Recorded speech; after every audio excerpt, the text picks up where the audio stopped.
பெரியவா சரணம். பெரியவா வானொலியின் மாலை நிகழ்ச்சிகள் ஆரம்பமாகின்றன.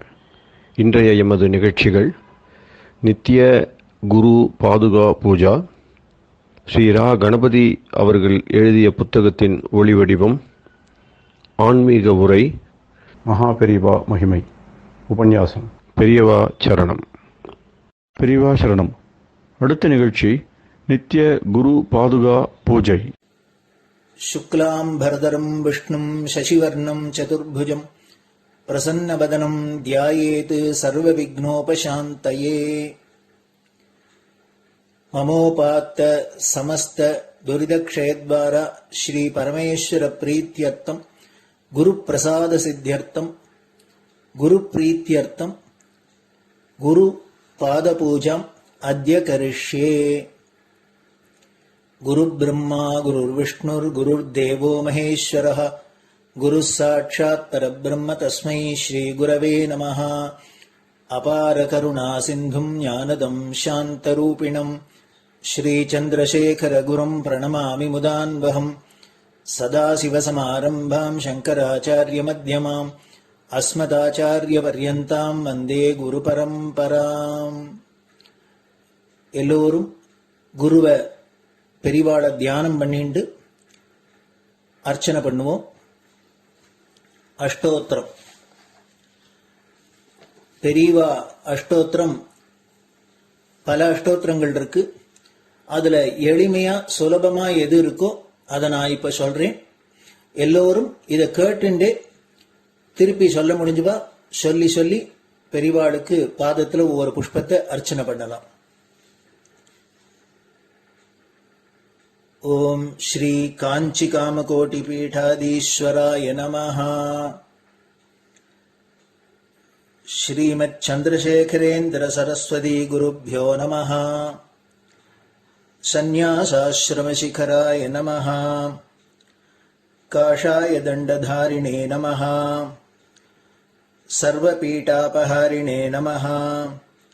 स्वामिनाथ गुरवे नमः। करुणासागराय नमः। जगदाकर्षण शक्तिमते नमः। सर्वचराचर हृदयस्थाय नमः। ओम भक्त परिपालक श्रेष्ठाय नमः। धर्म परिपालकाय नमः। श्री जयेन्द्र सरस्वत्याचार्याय नमः।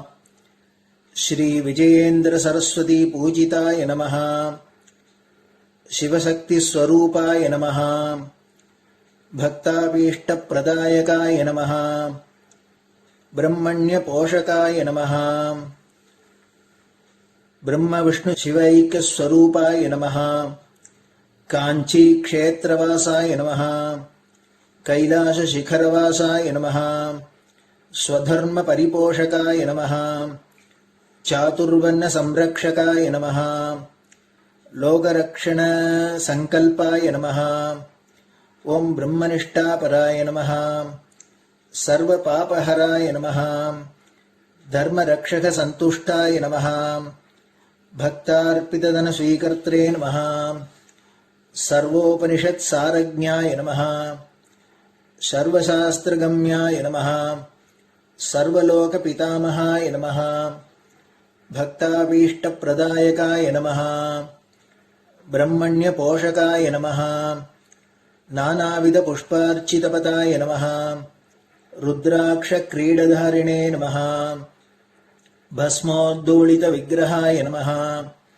सर्वज्ञाय नमः। सर्वचराचर व्यापकाय नमः। अनेक शिष्य परिपालकाय नमः। मनश्चाञ्चल्य निवर्तकाय नमः। अभयहस्ताय नमः। भयापहाय नमः। यज्ञपुरुषाय नमः। यज्ञानुष्ठान रुचिप्रदाय नमः। यज्ञसम्पन्नाय नमः। यज्ञसहायकाय नमः। यज्ञफलदाय नमः। यज्ञप्रियाय नमः। उपमानरहिताय नमः। स्फटिक तुलसी रुद्राक्ष हारधारिणे नमः। चातुर्वर्ण समदृष्टये नमः। ऋग्यजुस्साम अथर्वणादि चतुर्वेद संरक्षकाय नमः। दक्षिणामूर्तिस्वरूपाय नमः जाग्रत् स्वप्न सुषुप्ति अवस्थातीताय नमः कोटिसूर्यतुल्य तेजोमय शरीराय नमः साधुसंग संरक्षकाय नमः अश्वगज गोपूजा निर्वर्तकाय नमः गुरुपादुक पूजा तुरंतराय नमः कनकाभिषिक्ताय नमः स्वर्ण बिल्वदल पूजिताय नमः सर्वजीव मोक्षदाय नमः मूकवाक्तान निपुणाय नमः नेत्र दीक्षादानाय नमः द्वादशलिंग स्थापकाय नमः गान रसप्रियाय नमः ब्रह्मज्ञानोपदेशकाय नमः सकलकलासिद्धिताय नमः चातुर्वण्य पूजिताय नमः अनेकभाषा संभाषण कोविताय नमः अष्टसिद्धिप्रदायकाय नमः ओम श्री शारदामठ सुस्थिताय नमः नित्यान्नदान सुप्रीताय नमः प्रार्थना मात्र सुलभाय नमः पादयात्रा प्रियाय नमः नानाविध मतपंडिताय नमः श्रुति स्मृति पुराणज्ञाय नमः देव यक्ष किन्नर किंपुरुष पूज्याय नमः श्रवणानंदकर कीर्तये नमः दर्शनानंदाय नमः अद्वैतानंदभरिताय नमः अव्याच करुणामूर्तये नमः शैव वैष्णवादिमान्याय नमः श्री शंकराचार्याय नमः दंडकमंडलोहस्ताय नमः वीणा मृदंग सकलवाद्यनाथस्वरूपाय नमः रामकथा रसिकाय नमः वेद वेदांग आगमादि सकलकला सतस्प्रवर्तकाय नमः हृदय गुहाशयाय नमः शतरुद्रीय वर्णितस्वरूपाय नमः केदारेश्वरनाथाय नमः अविद्यानाशकाय नमः निष्कामकर्मोपदेशकाय नमः लघुभक्तिमार्गोपदेशकाय नमः लिंगस्वरूपाय नमः सालग्रामसूक्ष्मस्वरूपाय नमः कालड्यां शङ्करकीर्तिस्तम्भनिर्माणकर्त्रे नमः जितेन्द्रियाय नमः शरणागतवत्सलाय नमः श्रीशैलशिखरवासाय नमः डमरुकनादविनोदाय नमः वृषभारूढाय नमः दुर्मदनाशकाय नमः आभिचारिकदोषहर्त्रे नमः मिताहाराय नमः मृत्युविमोचकशक्त्याय नमः श्रीचक्रार्चनतत्पराय नमः दासानुग्रहकारकाय नमः अनुराधानक्षत्रजाताय नमः सर्वलोकख्यातशीलाय नमः वेंकटेश्वरचरणपद्मषट्पदाय नमः श्री महात्रिपुरसुंदरी समेत श्री चंद्रमौलीश्वर पूजाप्रियाय नमः श्रीमच्चंद्रशेखरेन्द्र सरस्वती सद्गुरु परब्रह्मणे नमः गुरुभ्यो नमः परमगुरुभ्यो नमः परमेष्टिगुरुभ्यो नमः परात्परगुरुभ्यो नमः गुरुपरम्पराभ्यां नमः गुरुपादुकाभ्यां नमो नमः. அடுத்தது ஊதுபத்தி இருந்தா அதை காமிச்சு தூபம், நெய் தீபம் இருந்தா காமிச்சு அதை நெய் தீபம் தீபம் காமிச்சுட்டு நைவேத்தியம் வெத்தலைப்பாக்கு பழம் இதுலேருந்து ஆரம்பிச்சு அவளுக்கு எது சௌரியமோ அதுபடி நைவேத்தியம் பண்ணலாம். அதுக்கு அடுத்தது கற்பூர ஹாரத்தி பண்ணி எல்லோரும் பிரதட்சிண நமஸ்காரம் பண்ணி பெரியவாள்கிட்ட பிரார்த்தனை பண்ணிண்டு எல்லோரும் க்ஷேமமா இருக்கணும், லோகம் பரம மங்களமா சௌக்கியமா இருக்கணும், எல்லோரும் வியாதி வெக்க இல்லாத ஆயுராரோக்கிய ஐஸ்வர்யத்தோட சாந்தம் அமைதியோட ஞான வைராக்கியத்தோட எல்லோரும் நல்லவர்களாயிருந்து நன்மையை அடையணும்னு பிரார்த்தனை பண்ணி இந்த பூஜையை தினம் செய்யலாம். குரு பிரம்மா குருர் விஷ்ணுர் குருர் தேவோ மகேஸ்வரः குரு சாட்சாத் பரபிரம்ம தஸ்மை ஸ்ரீ குரவே நமஹ. அபார கருணா சிந்தும் ஞானதம் சாந்தரூபிணம் ஸ்ரீ சந்திரசேகர குரும் பிரணமாமி முதான்வகம். சதாசிவசமாரம்பாம் சங்கராச்சாரிய மத்யமாம் அஸ்மதாச்சாரிய பர்யந்தாம் வந்தே குரு பரம்பராம். குரு பாத பூஜை நிறைவடைஞ்சது. பெரியவா சரணம். பெரியவா சரணம். பெரியவா வானொலியில் நேயர்கள் அடுத்து கேட்க இருப்பது ஸ்ரீ ரா கணபதி அவர்கள் எழுதிய புத்தகத்தின் ஒளி வடிவம். அளிப்பவர் ஸ்ரீமதி உமா சங்கர் அவர்கள். தேனினும் இனிய சொல்லான் தீச்சுடர் மேனி கொண்டான் ஊனுயிர்க்குயிரதான ஒன்றினைக் கலந்து நின்றான் ஏனினிக் கவலை நெஞ்சே இன்றுனக் அருள் செய்தான் இஞ்ஞானவான் காமகோட்டி நாதனை நம்புவோமே. ஜெய ஜெய சங்கர, ஹரஹர சங்கர. மகா பெரியவாளின் உபன்யாசங்களை ரா கணபதி அண்ணா தெய்வத்தின் குரல் என்ற பெயரில் 7 பாகங்களாக தொகுத்து அளித்ததின் 4ஆம் பாகத்தின் அடுத்த பகுதி. உத்தரமேரூர் உத்தம தேர்தல் முறை. பெரும்பான்மை அடிப்படை இல்லை. இந்த தேர்தலில் காணும் அநேக முக்கியமான அம்சங்களில் இன்னொன்று, ஒரு குடும்பிலே ஒருவருக்கு எத்தனை ஓட்டுக்கள் என்று எண்ணி மெஜாரிட்டி பேசிஸில் பெரும்பான்மை அடிப்படையில் ஒருத்தர் ஜெயித்ததாக நிர்ணயம் பண்ணாதது ஆகும். ஒருத்தன் மெஜாரிட்டி அடிப்படையில் ஜெயிக்கிறான் என்றால் உடனே அவனுக்கும் அவனை ஆதரிப்பவர்களுக்கும் தங்களுடைய எதிராளிகளான மைனாரிட்டி யார் யார் என்பதிலேயே புத்தி போக இடம் ஏற்படுகிறது. தொடர்ந்து அவர்களை எப்படியெல்லாம் ஹிம்சிக்கலாம், விக்டிமைஸ் பண்ணலாம் என்பதில் கவனம் போகலாம்.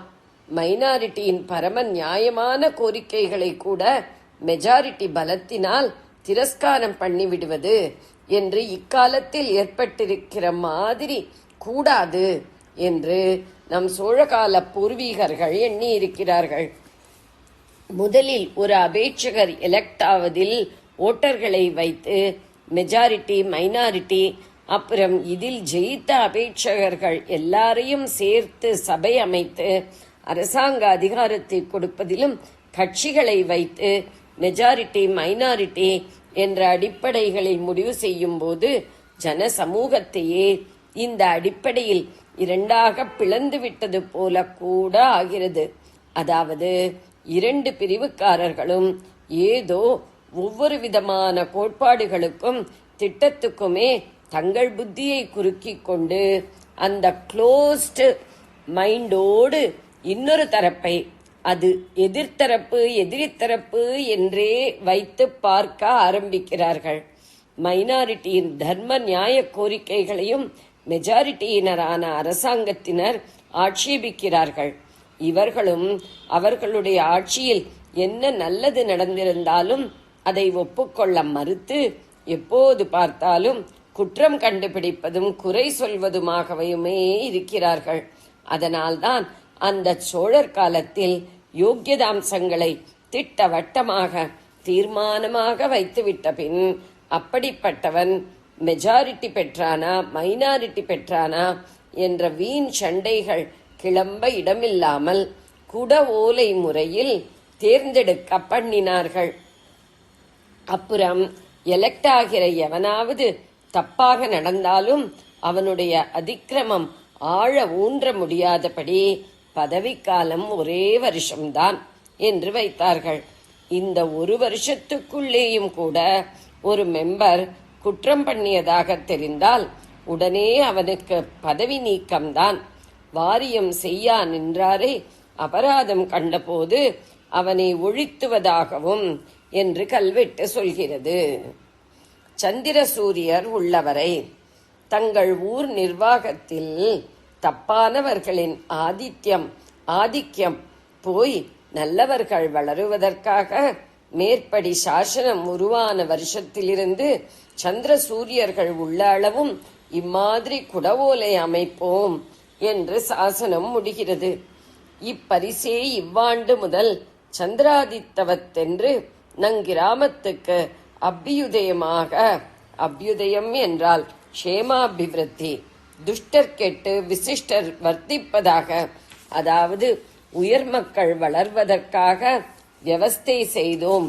உத்தரமேரூர் சதுர்வேதி மங்கலத்து சபையோம் என்று முடிகிறது. துரதிருஷ்டவசமாக இம்மாதிரி குடவோலை தேர்தல் முறை அவர்கள் ஆசைப்பட்ட மாதிரி சாஸ்வதமாக நீடிக்காமல் போய்விட்டது.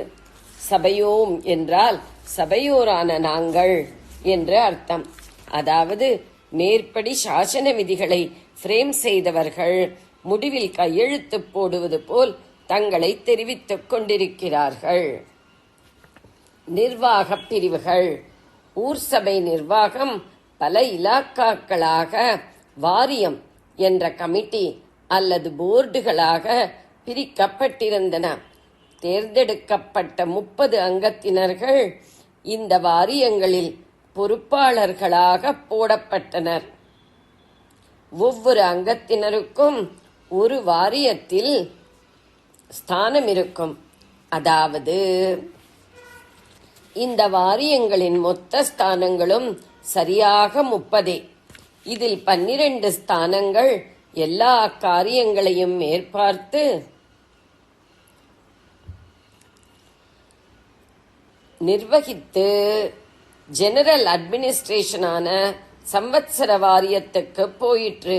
தோட்ட வாரியம் என்பதாக நிலப்புலன் தோப்பு துறவுகளை கவனிப்பதற்கு 12 ஸ்தானம், ஏரி வாரியம் என்பதாக ஊரின் நீர்ப்பாசனத்தை கவனிக்கும் கமிட்டியில் 6 ஸ்தானங்கள்.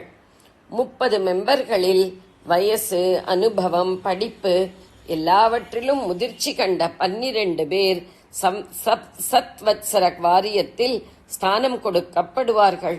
உடம்பால் ஓடி ஆடக்கூடிய மத்தியம வயசினர் மற்ற 2 வாரியங்களில் இடம்பெறுவார்கள். இது தவிர பொன்வாரியம், பஞ்சுவார வாரியம் என்று தலைக்கு 6 மெம்பர்களை கொண்ட 2 கமிட்டிகள் இருந்திருக்கின்றன.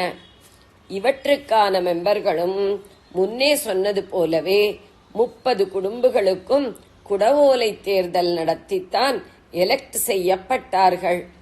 முதலில் 30 பேரை எலெக்ட் செய்த பின் அந்த 30லிருந்து இந்த 2 வாரியங்களுக்குமான 12 பேர் செலக்ட் செய்யப்பட்டனர். முற்கால ஏற்பாட்டில் பண்ணைக்காரன் தன் பங்கில் 5இல் 1 பங்கை ராஜாங்கத்துக்கு வரியாய் கொடுக்க வேண்டும். பணமாக இல்லாமல் தானியமாகத்தான். அதனால் லேண்ட் ரெவென்யூவுக்கு பஞ்சவாரம் என்று பெயர். தோட்ட வாரியம் என்பது விளைச்சல், விதை, சப்ளை முதலான விஷயங்களை, அதாவது நேரே தானிய உற்பத்திக்கு சம்பந்தப்பட்ட விஷயங்களை கவனித்துக் கொள்ள அதன் பஞ்சவார வசூல் குறித்தவற்றை பஞ்சவார வாரியம் கவனித்துக் கொண்டது. நிலவரி, வியாபார வரி, சுங்கம் முதலானவற்றின் வசூல் ராஜாங்க அதிகாரிகளின் பொறுப்பில் இருந்தாலும் அது விஷயமாக ஜனங்களின் அபிப்பிராயம், குற்றங்குறைகளை எடுத்துச் சொல்லவும் இது போன்ற மற்ற சமாச்சாரங்களை கவனிக்கவுமே கிராம மகாசபையும் பஞ்சவார பொன்வாரியம் வைத்திருந்தது. இதெல்லாம் நம்முடைய ஊகத்தில் தெரிவது, சாசனத்தில் உடைத்துச் சொல்லியது அல்ல. புதுக்கதையும் பழங்கதையும். இந்த பழைய கதையெல்லாம் இப்போது எதற்கு என்றால், புதுக்கதைக்கு பழைய கதையே புத்துயிர் தந்து சீர்படுத்த முடியும் என்பதால்தான். பழைய கதைகளான ராமாயணமும் பாரதமும் மற்ற புராணங்களும் தானே அதற்கப்புறம் வந்திருக்கிற எத்தனையோ தலைமுறைகளின் கதைகளை நல்ல வழியில் கொண்டு போயிருக்கின்றன. இக்கால நாவல்கள், சினிமாக்கள் பலவற்றுக்கு கூட அவைதானே மூலமாயிருக்கின்றன. ஜனநாயகம் ஜனநாயகம் என்று மேல் நாடுகளில் முழங்குவது நம் நாட்டிலும் ஏற்பட்டு வருகிறது. கிராம பஞ்சாயத்து போர்டு முதல் டில்லி பார்லிமெண்ட் வரையில் பொதுஜன ஓட்டில் எலெக்ட் ஆகும் நபர்களை கொண்டு உருவாக்கி கிராம காரியம், ஜில்லா காரியம், மாகாண காரியம், பாரத தேசம் பூராவுக்குமான காரியம் ஆகியவற்றை நடத்த ஏற்பாடாகி வருகிறது. பொதுஜனங்களுக்கு நற்குணங்கள் அதிகரிக்கவோ அவர்கள் தர்ம மார்க்கமான புண்ணிய மார்க்கத்தில் போய் ஈசனருளை அடையவோ இது உதவுகிறதா? நிஜமாகவே தேசக்ஷேமத்துக்கும் சமூக நலனுக்கும் உதவுகிறதா, அல்லது ஜனங்களை கெடுத்து சிலருடைய நலனை மட்டும் பேணுவதற்கு சகாயம் செய்கிறதா என்பதை தான் கவனிக்க வேண்டும். தவிர இது ரொம்ப மாடர்னானது, இதிலே ஈக்குவாலிட்டி சமத்துவம் இருக்கிறது என்ற காரணங்களுக்காக மாத்திரம் இம்முறையை ஏற்பது சரியல்ல.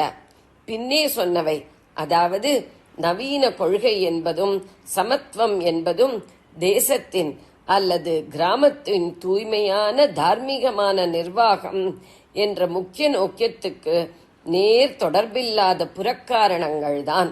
இவற்றை பெரிசுபடுத்தி முதலிடம் தருவதானால் முக்கிய பிரயோஜனத்துக்கு ஹானி உண்டாகுமெனில் அது கொஞ்சமும் புத்திசாலித்தனம் ஆகாது. கவலைக்குரிய அம்சங்கள். புதிய முறையில் நமக்கு தெரிய வரும் அநேக அம்சங்கள் கவலை உண்டாக்குவனவாகவே உள்ளன. மக்களால், மக்களைக் கொண்டு, மக்களுக்காக அமைக்கப்பட்ட மக்கள் சர்க்கார், of the people, by the people, for the people என்றெல்லாம் என்னென்னவோ சொல்கிறார்களே, அதெல்லாம் விஷயம் தெரியாத மக்களால், விஷயம் தெரியாத ஆனால் சுயநலன் தெரிந்த மக்களைக் கொண்டு அவர்களைச் சேர்ந்த சில மக்களுக்காகவே அமைத்த சர்க்கார் என்பதாக முடிந்துவிடுமோ என்று கூட பயப்படும்படி இருக்கிறது. புதிதாக சுதந்திரம் வந்துள்ள போதுதான் கட்டுப்பாடு ரொம்பவும் அவசியம். அந்த சமயம் பார்த்து இப்படி கட்டவிழ்த்து விடுகிறார்களே, என்னென்ன விபரீதம் ஆகுமோ என்று இருக்கிறது. வியாதி குணமான பிற்பாடு ஓய்வு எடுத்துக்கொண்டு கொஞ்சம் கொஞ்சமாக புது ரத்தம் பிடித்து தேர வேண்டிய கான்வலசன்ஸ் பீரியடில்தான் ரொம்பவும் ஜாக்கிரதையாயும் கடும் பத்தியமாயும் இருக்க வேண்டும். அப்படி பிரிட்டிஷ் ஆட்சி என்ற வியாதி போய் சுதந்திர சக்தியில் ஆரோக்கியம் பெறுவதற்கு முற்பட்டதான நடுக்கட்டத்தில் இருக்கிறோம். இப்போது கொஞ்சம் தாறுமாறாக மக்களின் புத்தியோ மக்கள் பிரதிநிதிகளின் புத்தியோ போக இடம் கொடுத்தாலும் எழுத்தளவில் கிடைத்த சுதந்திரம் வாஸ்தவமாக நம்மை வளர்க்கிற ஜீவசக்தியுள்ள சுதந்திரமாக ஆகாமல் போய்விடும். இப்போதோ கொஞ்சம் ஏறுமாறு என்ன, ரொம்ப தாறுமாறாகவே போகக்கூடுமோ என்று பயப்படும்படியாக வயசு வந்த எவரானாலும், வயசு வந்த எவருக்கானாலும் நிர்வாகத்தில் பொறுப்பு தந்து அதிகாரஸ்தானத்தில் உட்கார்த்தி வைத்து விடலாம். படிப்பு, சொத்து, அனுபவம், நடத்தை முதலான எந்த தகுதிக்கும் அவசியமில்லை என்று எண்ணி வருகிறார்கள். இதில் பிரத்யட்சமாக தெரிகிற ஒரு தீமை, இந்த புது ஜனநாயக தேர்தல்கள் ஏற்படுவதற்கு முன் நாட்டில் சில உத்தியோகஸ்தர்களிடம் மாத்திரம் லஞ்சம் வாங்கும் பழக்கமும் பொய் வாக்குறுதி கொடுத்து ஏமாற்றும் வழக்கமும் இருந்தன. ஓட்டும் எலெக்ஷனும் ஆரம்பித்த பிற்பாடோ லஞ்சம் என்பதையே கேள்விப்பட்டிராத பட்டிக்காட்டில் கூட சர்வ ஜனங்களும் லஞ்சம் வாங்குவதற்கு இடம் ஏற்படுத்தி கொடுத்திருக்கிறது. விஷயம் தெரிந்த படிப்பாளிகளை ஏமாற்றுவதை விட படிப்பறியா பாமர ஜனங்களை ஏமாற்றுவது சுலபம். அவர்களிடம்தான் காசாகவே துணிந்து லஞ்சம் கொடுக்கவும் அதிக இடம் உண்டு. ஆனதால் அபேட்சகர்களும் அரசியல் கட்சிகளும் செய்யும் ஏமாற்றும் பொய்யும் அதிகமாகும். இது ஒரு பக்கம் இருக்க, அந்த பொதுஜனங்களுமே அபேட்சகர்களிடமிருந்தும் அரசியல் கட்சிகளிடமிருந்தும் பலவிதமான ஆதாயங்களை பெறுவதற்காக ஏமாற்றுவதற்கும் பொய் சொல்வதற்கும் ஊக்கம் பெற்று விடுகிறார்கள். இப்படிப்பட்ட ஜனநாயகத்தால் நமக்கு க்ஷேமமா க்ஷாமமா? எந்த தகுதியும் வைக்காததால் இதுவே நிஜமாக சர்வ ஜனங்களையும் தேர்தலில் நிறுத்தி வைக்க உதவும் உண்மையான ஜனநாயக முறை என்கிறார்கள். ஆனால் இதில் இப்படி ஏகத்தாராக பணம் செலவழிக்கும்படி பண்ணியிருப்பதால் நடைமுறையில் பணம் கொழுத்தவர்களைத்தான் அதிகம் நிறுத்தி வைப்பதாக ஆகுமென்று தோன்றுகிறது.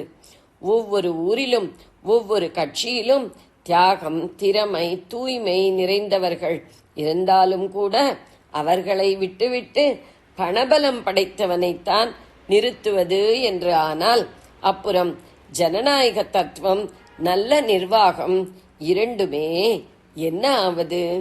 இப்படி வாரி விட்டு செலவழித்தவன் அப்புறம் எலெக்ட் ஆன பின் அதை ஈடுகட்டிக் கொள்வதற்கும் மறுபடி எலெக்ஷன் வரும்போது அதில் இதே மாதிரி செலவு செய்வதற்கும் வழி பண்ணிக்கொள்ள பார்ப்பதும் இயற்கைதானே. விஸ்தாரம் பண்ணிக்கொண்டு போகவே வேதனையாயிருக்கிறது. வாஸ்தவத்தில் வரப்போவது ஜனநாயகமா தனநாயகமா என்று பயமாயிருக்கிறது. இதெல்லாம் போகட்டும். எலெக்ஷனுக்கு அப்புறம் ஏற்படும் ராஜாங்கம் நிஜமாகவே மக்களை கொண்டு மக்களாலான ஜனநாயக அமைப்பு தானா? பல அபேட்சகர்களின் போட்டியிலே ஓட்டுகள் சிதறிப்போவதால் மொத்தத்தில் 25-30% ஓட்டு பெற்றவரும் கூட மெம்பராக தேர்வு பெற்றுவிடலாம். அதேபோல் மொத்தம் ஒரு சபையின் மெம்பர்ஷிப் 500 என்றால் பல கட்சிகளில் அந்த 500 ஸ்தானங்கள் பங்கீடாவதில் பாதிக்கு ரொம்ப குறைவாக 150-200 சீட்டுகளே பெற்ற கட்சியும் கூட இருப்பதற்குள் பெரிய கட்சி என்ற முறையில் சர்க்கார் அமைக்கக்கூடிய சான்ஸ் இருக்கிறது.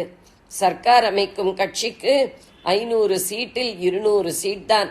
சராசரியில் ஒவ்வொரு சீட்டிலும் மொத்த ஓட்டில் அது பெற்றது 40% தான் என்று வைத்துக் கொண்டால் 40 கோடி பேர் உள்ள நம் தேசத்தில் ஸ்ரீசரணர்கள் தரும் அளவுகளின்படி சரியாக கணக்கிட்டால் 1/4 பங்குக்கும் குறைவான 4/25 மொத்த வாக்குகளை பெற்ற கட்சியும் அரசாங்கம் அமைக்க முடியும். 40 கோடி பேர் உள்ள நம் தேசத்தில் இந்த பிரவச்சனம் செய்தது சுதந்திரம் பெற்ற சில ஆண்டுகளில். அப்பொழுது ஜனத்தொகை 40 கோடி உள்ள நம் தேசத்தில் ஏதோ 10 கோடி பேரின் ஆதரவை மட்டுமே பெற்றாலும் போதும். அத்தனை ஜனங்களாலும் தேர்ந்தெடுக்கப்பட்ட சர்க்காரை போல் அது தன்னை காட்டிக்கொண்டு விட முடியும் என்று தெரிகிறது. அதாவது நான் சரியாக கணக்கு போட்டு சொல்லாவிட்டாலும் ஜனத்தொகையில் ஓட்டு போடாமலே இருப்பவர்கள் போக போட்டவர்களிலும் அரைவாசிக்கு ரொம்ப குறைவான ஆதரவை மட்டுமே பெற்ற கட்சி கூட அதிகாரத்தை பெற்றுவிட முடியும். தேசம் அல்லது மாகாணம் முழுதையும் எடுத்துக்கொண்டால் அவற்றிலே ஒவ்வொரு கட்சிக்கும் உள்ள ஆதரவுக்கும் மத்திய மாகாண சட்டசபைகளில் அந்த கட்சி ஒவ்வொன்றுக்கும் ஜெயிக்கிற சீட்டுக்கும் ப்ரப்போர்ஷன் விகிதாச்சாரம் ஒத்துப்போகாமலே இருப்பதற்கு இடம் இருக்கிறது.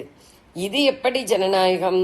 இந்த அம்சத்தை கவனித்துத்தான் ஒரு ஓட்டர் தன் ஆதரவை பெற்ற ஒரே ஒரு அபேட்சகருக்கு மட்டும் ஓட் போடுவது என்றில்லாமல் ரொம்பவும் ஆதரவு பெற்றவரின் பெயரில் ஆரம்பித்து மற்றவர்கள் பேரையும் தன் பிரிஃபரன்ஸ் படி வரிசை கிரமமாக குறிப்பிடலாம் என்றும் அதில் முதல் பிரிஃபரன்ஸுக்கு இத்தனை மார்க், அடுத்ததுகளுக்கு இத்தனை என்றும் வைத்து தேர்ந்தெடுக்கிற ஒரு முறையும் இருக்கிறது. சிங்கிள் டிரான்ஸ்ஃபரபிள் ஓட் முறை. இதை ப்ரொபோர்ஷனல் ரெப்ரசன்டேஷன் விகிதாச்சார பிரதிநிதித்துவம் என்கிறார்கள். ஆனால் இது கவுன்சில்கள், மேல் சபைகள் மாதிரி சின்ன அளவில் தான் முடியும். ஊர் சபை, மாகாண மத்திய சட்ட சபைகளின் ஜெனரல் எலெக்ஷனில் முடியாது என்று சொல்கிறார்கள். நடைமுறைக்கு சிரமமானது என்கிறார்கள். அவர்கள் சொல்வது வாஸ்தவமாயும் இருக்கலாம். சர்வ ஜனங்களும் கலந்து கொள்ளச் செய்யும் தேர்தல் என்ற ஒரு காரணத்தால் மட்டும் ஒரு நாட்டில் உண்மையான ஜனநாயகம் ஏற்பட்டு விட்டது என்று சொல்லிவிட முடியாது என்பதற்காகத்தான் இந்த வீதாச்சார கணக்கெல்லாம் சொல்கிறேன். உண்மை ஜனநாயகமாக இன்றி போலி ஜனநாயகம் பகட்டு செய்து கொண்டு உண்மை போல தோன்றவும் இதிலே இடம் இருக்கிறது என்று காட்ட வந்தேன். ஜெய ஜெய சங்கர, ஹரஹர சங்கர. பெரியவா சரணம். இந்நிகழ்ச்சியின் அடுத்த பகுதி நாளை மாலை இதே நேரத்தில் ஒளிபரப்பாகும். பெரியவா சரணம். பெரியவா சரணம். பெரியவா வானொலியில் நேயர்கள் அடுத்து கேட்க இருப்பது திரு கவிக்கண்ணன் அவர்களின் ஆன்மீக உரை. பெரியவா சரணம். ராம் ராம். ஸ்ரீ குருப்யோ நமஹ. ஜெய ஜெய சங்கர, ஹர ஹர சங்கர. பெரியவா வானொலி நேயர்கள் அனைவருக்கும், மகா பெரிவாவுடைய பக்தர்கள் அனைவருக்கும் அடியேன் கவிக்கண்ணனின் அன்பு கலந்த நல்வாழ்த்துக்கள். ராம் ராம் ஜெய ஜெய சங்கர ஹர ஹர சங்கர ஸ்ரீ குருப்யோ நமஹ. நம்ம மகர்ஷி பகவான் ரமணருடைய அக்ஷரமண மாலையை ஒரு மணியாக எடுத்து அனுபவித்து ரசித்து நம்ம அதனுடைய தாத்பரியத்தெல்லாம் பார்த்துட்டு இருக்கோம். ரமணர்னு சொன்னாலே கருணையின் வடிவம். இப்படி அருணாச்சலம் அப்படிங்கிறது இறைவனுடைய வடிவம்ங்கிற மாதிரி ரமணர் மகாபெரிவா அப்படின்னு சொல்லிட்டாலே கருணை முகில் அவள்லாம். ரமணருடைய கருணையை பற்றி ஒரு நிகழ்வு சொல்லுவார். அது காதல கேட்டது தான், கர்ண பரம்பரையாக வந்தது கேட்டது தான். அதை அவங்களோட பகிர்ந்துக்கிறேன் நான் இன்னைக்கு. ஒரு சமயம் ரமணர் பகவான் இந்த ஆசிரமத்தை சுற்றிப்படி வரும்போது ஒரு சின்ன ஒரு நெளிகிற மாதிரி ஏதோ ஒன்று பார்த்தார், புழு மாதிரி ஒன்று பார்த்தார். அதை பார்த்த உடனே அவருக்கு தெரிஞ்சது இது அணில் குஞ்சு அப்போ பிறந்தது. அணில் எங்கே போச்சோ தெரியல, தாய் அணில் எங்கே போச்சோ தெரியலன்னு கொஞ்சம் சுற்றிக்கிட்டு பார்த்தா ஒரு 10 அடியில் ஒரு பூனை வேற இருக்கு. ஐயோ, இந்த பூனை இந்த குட்டியை எடுத்து சாப்பிட போறதுன்னு சொல்லிட்டு அவர் மெதுவாக ஒரு இலையால் எடுத்து ஒரு டப்பா எடுத்து அதில் பஞ்சை போட்டு அதில் இந்த குட்டியை வச்சு அதுக்கு வாய் எங்கே இருக்குன்னு கண்டுபிடிச்சி இங்க் ஃபில்லர் மாதிரி வச்சு தினமும் பால் கொடுத்துட்டே இருப்பாராம். அது இங்க் ஃபில்லரால் பால் கொடுத்து அது கொஞ்சம் கொஞ்சமாக வளர்ந்து ஆசிரமத்துக்குள்ளேயே அங்கேயும் இங்கேயும் ஓடின்னு இருக்குமா. ஓடி ஆடி அது இனிமே தானே தன் இஷ்டத்துக்கு தன்னால எதை வேணாலும் பண்ணிக்க முடியும் அப்படின்ற நிலை வந்த உடனே அது மற்ற அணில்களோட சேர்ந்து அப்படியே போயிடுத்து அப்படின்னு சொல்லுவார். பகவான் அந்த புழு மாதிரி பிறந்த நேரத்திலேருந்து அந்த அணில் குஞ்சானது வளர்ந்து தன் இஷ்டப்படி எதை வேணாலும் செய்ய முடியும் மற்ற அணில்கள் போல அப்படின்ற ஒரு நிலை அதுக்கு வர வரைக்கும் காத்திருந்த பகவான் அதை காப்பாற்றினார். இந்த பூனையோ அதுவோ அதுவும் கிட்ட வராத அளவுக்கு அதை பராமரித்து பத்திரமா ஒரு கூண்டுக்குள்ளெல்லாம் வச்சிருந்து வேளா வேலைக்கு ஆகாரம்லாம் கொடுத்து ஆட்டாடாடாடா அந்த கருணை நமக்கு வருமா? நிச்சயமா வரவே வராது. மகாபெரிவா கூட ஒரு சமயம் என்னன்னாக்க ஒரு ஊர்லேருந்து ஒரு ஊருக்கு போகும்போது ராத்திரி ஆயிடுத்து ஏதாவது தங்கணும். அந்த ஊர் ஜமீன்தார்ட்ட போய் உங்களோட மாட்டு கொட்டகை எனக்கு தர முடியுமான்னு கேட்க சொல்றார். அங்கே போய் கேட்டால் அவர் சொல்றாரு, நம்மளுடைய அரண்மனை மாதிரி வீடு இருக்க எங்கேயே தங்கலாமே. பெரியவா சொல்லிட்டா இந்த மாட்டு கொட்டையை கொடுத்தா இருக்கேன், அங்கே 2 வச்சிருப்பேன், ஒன்றை காலி பண்ணி சுத்தம் பண்ணிட்டு இன்னொன்று உபயோகப்படுத்தி வரான். அதுக்கப்புறம் அங்கே இருக்கிற மாடெல்லாம் எங்கே கொண்டு விட்டு அதை சுத்தம் பண்ணுவான். அந்த மாதிரி ஒரு மாட்டு கொட்டகையை சுத்தம் பண்ணி வச்சிருக்கார் ஜமீன்தார். அந்த இடத்த எனக்கு வேணும்னு கேட்கிறார். அவர் ஜமீன்தார் பெரியவா நம்முடைய அரண்மனையில் தங்கினாலே பெரிய காரியம் சொல்லி ஓகே சொல்றார். ஆனால் அன்னைக்கு ராத்திரி அங்கே தங்கினா எல்லாத்தையும் கொசு கடிக்கிறது, ஒத்த காலையும் தாங்க முடியல. அப்போ அங்கே இருக்கிற எல்லாம் அடியார்கள்லாம் பக்தர்கள்லாம் என்ன பண்ணுறாருனாக்கா பெரியவாட கேட்குறா, நம்ம இந்த கொசுவெல்லாம் ஒழிக்கிறதுக்காக நம்ம ஃப்ளிட் அடிக்கலாமா? அந்த காலத்தில் ஃப்ளிட்டுன்னு ஒன்று உண்டு.